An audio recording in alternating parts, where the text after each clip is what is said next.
Hi everyone, আজকে আমরা চলে যাচ্ছি একটা পরিত্যক্ত হাসপাতাল যেটা আমাদের বান্দাইখারাতেই অবস্থিত, না সর্দারপাড়া জায়গা না সর্দারপাড়া, যাই হোক। যেহেতু আমরা সেখানে যে অনেকক্ষণ থাকবো তাই সিঙ্গারা নিয়ে নিলাম। সিঙ্গারাটা আমার অনেক বেশি পছন্দ। ফার্স্টে আমি জিলাপি নিতে চেয়েছিলাম বাট সাফি না করলো। সেখানে একটা পরিত্যক্ত হাসপাতাল আছে, সেই হাসপাতালটা আমরা আজকে দেখতে যাচ্ছি। তো আপনারা সবাই আমাদের সাথেই চলুন। আর এখানে ঢুকঢুম করে ঢোল বাজতেছে, কি হচ্ছে চলুন সবাই দেখে আসি। এটা হচ্ছে বান্দাইখারার একমাত্র কালী মন্দির। আগামী বছর যখন পূজা আসবে তখন এই কালীকে আবার বড় করে রূপ দিয়ে সাজানো হবে। এখানে কি পূজা হচ্ছে আসুন তো সবাই দেখি। এটাই হচ্ছে সেই বান্দাইখারা কালী মন্দির, ঐতিহাসিক কালী মন্দির। এখানকার সবচেয়ে বড় মেলা হয় এই কালী মন্দির উৎসবে। আমাদের গ্রামের সবচেয়ে বড় মেলা হয় এই পূজা মণ্ডপে। এটা হচ্ছে কালী পূজা মণ্ডপ, আর এখানে কালীর পূজা করা হয়। তো এখানে আজকে অনেক হিন্দু সম্প্রদায়ের মানুষজন এসছে। এখানে কোনো একটা পূজা হচ্ছে, আমি বলতে পারছি না এটা কি পূজা। যারা হিন্দু সম্প্রদায়ের আছে আমার বন্ধুরা কলকাতা থেকে বা ইন্ডিয়া থেকে, তারা অবশ্যই বলতে পারবা যে এটা কি পূজা। অবশ্যই তোমরা কমেন্ট করে যেও। আজকে এত বেশি রোদ কি আর বলবো, যার কারণে আমরা গ্রামের ভিতর দিয়ে অর্থাৎ হিন্দু পাড়া দিয়ে আমরা সেই সর্দারপাড়া যাচ্ছি। এদিক দিয়ে রাস্তায় যাওয়া যাবে? তো তোমার অনুভূতিটা বলো, একটু শেয়ার করো আমাদের মাঝে। তো গরম লাগতেছে, ঘেমে গেছি, হট এমনিতেই, আমিও হট, ওয়েদারও হট, সবই হট। তো পরিত্যক্ত যে হাসপাতালটাতে যাচ্ছি ওখানকার কোনো রহস্য আছে নাকি? আছে আছে, একটু একটু ভয়ঙ্কর জায়গা, লোকেশনটা অনেক বেশি ভয়ঙ্কর। এই হাসপাতালটা অনেক আগে পোস্টমর্টেমও হইতো নাকি শুনেছিলাম, কতটুকু সত্য আমরা জানি না, বাট সবার মুখে মুখে এটা শুনে আসছি। তো ওখানে গেলে আপনারাও বুঝতে পারবেন যে হ্যাঁ ওখানে কিসের অপারেশন হতো বা আদৌ কি কোনো অপারেশন হতো কিনা, না মর্গ ছিল, সবকিছুই আপনাদের দেখাবো। তো আমাদের সাথে আপনারা যেতে থাকুন। আর সিঙ্গারা নিয়ে নিয়েছি, দুই ভাই সিঙ্গারা খাবো, জিলাপি নেই না, জিলাপি খেলে নাকি বেশি গরম লাগে, যার কারণে সিঙ্গারা নিছি। সিঙ্গারা খাবো একটা করে, আর আপনাদের শেয়ার করব আজকের অনুভূতিটা।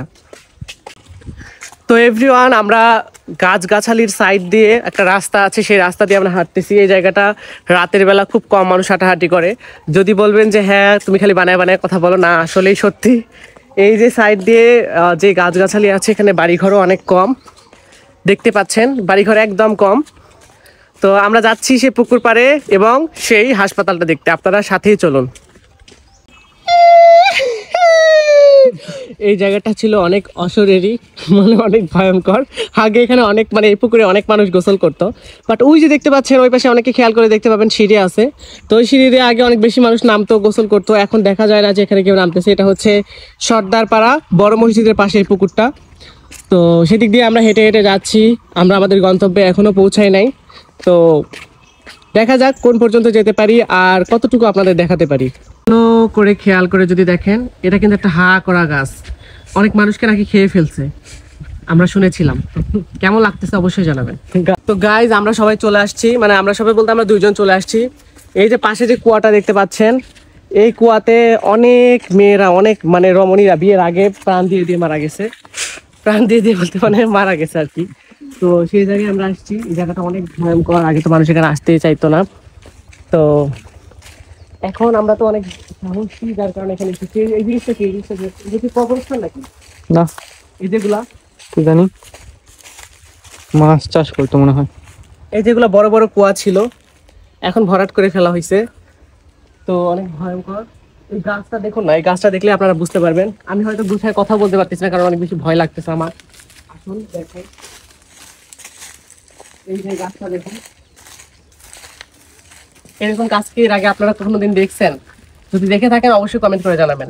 এই জায়গাটা অনেক রহস্য ঘেরা। এই রহস্য ঘেরা জায়গা বলতে এখানে ওই যে বললাম রমণীরা আগে হচ্ছে বিয়ের আগে প্রাণ দিয়ে দিত এখানে এসে এসে। কেন যে প্রাণ দিত, কেন দিত না, এটার কারণ আজ পর্যন্ত খোঁজা হয় নাই, বা আজ পর্যন্ত কেউ খুঁজে উদ্ঘাটন করতে পারে নাই। এত বেশি ভয়ঙ্কর ছিল। আর এখানে এসে এই যে এই গাছটার নিচে এমনি এসে কান্নাকাটি করতো। সেই মেয়ে কান্নাকাটি করার 3-4 দিন পরে আমাকে মারা যেত এই কুয়াতে পড়ে।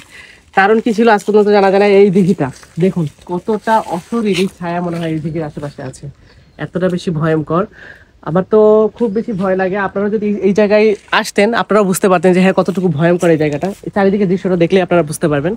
তো আজ হাসপাতালটা কোন সাইডে? হাসপাতাল তো এইখানে, এই জঙ্গলের পিছনে। এই জঙ্গলের পিছনে হাসপাতাল, ওখানে মর্গ ধরা হয়, আগে লাশ রাখা হইতো। তো গাইস এটাই সেই হাসপাতাল যে হাসপাতালের কথা আপনাদের সবাইকে আমি বলেছিলাম। এটাই সেই হাসপাতাল। এখানে আগে অনেক অনেক অনেক অনেক বেশি লাশ রাখা হইতো। এত বেশি মানে ভয়ঙ্কর, এত বেশি হররেবল ছিল যে আশেপাশে যত মানে আত্মহত্যা করে মারা যাইতো, সেই আত্মহত্যা মরাগুলোর এখানে পোস্টমর্টেম হইতো, এখানেই মর্গ ছিল, এখানেই রাখা হইতো। আর এই হচ্ছে এই হাসপাতালের রানিং ছিল আজ থেকে 2-3 যুগ আগে, অর্থাৎ আমার বাবার জন্মেরও আগে। তো বুঝেন এই জায়গাটা কতটুকু ভয়ঙ্কর ছিল। এখানে আশেপাশে নিয়ে কোনো হাসপাতাল নাই, যত মানুষ মারা যাইতো যদি হচ্ছে বিষ খেয়ে মরতো বা আত্মহত্যা করে মরতো, যেটাই বললাম আর কি, এখানেই আসতো, এখানে এসেই সবাই হচ্ছে যে পোস্টমর্টেম করতো। বাবা ভয় পেয়ে গেছি, এই জানলা টাল্লা এত ভয়ঙ্কর যে আমার প্রাণ উড়ে গেছে। এখানে মনে হচ্ছে পা মিলিয়ে দিয়ে শুয়ে আছে, কিন্তু আসলে এখানে কেউই নাই। এই জায়গাটাই এরকম। তো দেখো মনে হচ্ছে কেউ পা মেলে দিয়ে বসে আছে, এরকম লাগতেছে না সাফি? হ্যাঁ হ্যাঁ বুঝছো? ওই দেখো মনে হচ্ছে কে জানি ভিতরে পা মেলে দিয়ে বসে আছে। এই জায়গাটা এই দেখুন, এই হাসপাতালটা দেখলে আপনারা বুঝতে পারবেন যেটা আপনাদের আসলে আজকে দেখানোর উদ্দেশ্যটা ছিল এটাই। অনেক বেশি ভয়ঙ্কর, অনেক বেশি হররেবল। আর এখানে এসে আমি মানে কথা কি বলবো না বলবো ভাষা পাচ্ছি না। পিছনটা দেখুন, বেশি বড় এরিয়া নিয়েছে তা না, কারণ এটা অনেক আদিম একটা হাসপাতাল। এই হাসপাতালে আগে অনেক বড় বড় ডাক্তাররাও আসতো, কিন্তু এমন একটা সময় ছিল কিছু একটা অশরীরী ছায়া এখানে লক্ষ্য করা যাইতো, যার কারণে কোনো ডাক্তার এখানে আসতে চাইতো না। আর কোনো মানে কি বলবো, আশেপাশে যে লাশগুলো ছিল বলতে যে কোনো ওই যে বিষ খেয়ে মরা বা হচ্ছে আত্মহত্যা করে গলায় দড়ি দিয়ে মরা, সবগুলো এসে এখানে পোস্টমর্টম করা হইতো। পোস্টমর্টম করার পরে নাকি 2-3 দিন পরে নাকি সেই আত্মাকে আবার দেখা যাইতো এখানে। তো এইরকম একটা নির্জন জায়গায় জাস্ট আমি আর সাফি এসেছি শুধুমাত্র আপনাদের দেখানোর জন্য। আজকের এই ভিডিওটা আপনাদের কেমন লাগলো অবশ্যই সবাই কমেন্ট করে জানাবেন। তো আমরা আত্মা দেখতেছি, সিঙ্গারা খাচ্ছি, আপনারা সবাই আমাদের সাথে খেতে পারেন, জয়েন করতে পারেন। নাও তুমি একটা খাও, এই যে ঝাল।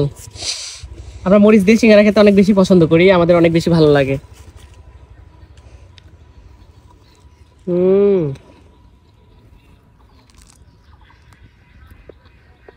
বাবার খেয়ে সেই ঝাল, তো ছেলে তো ঠিকই বললো, খুব টেস্টি।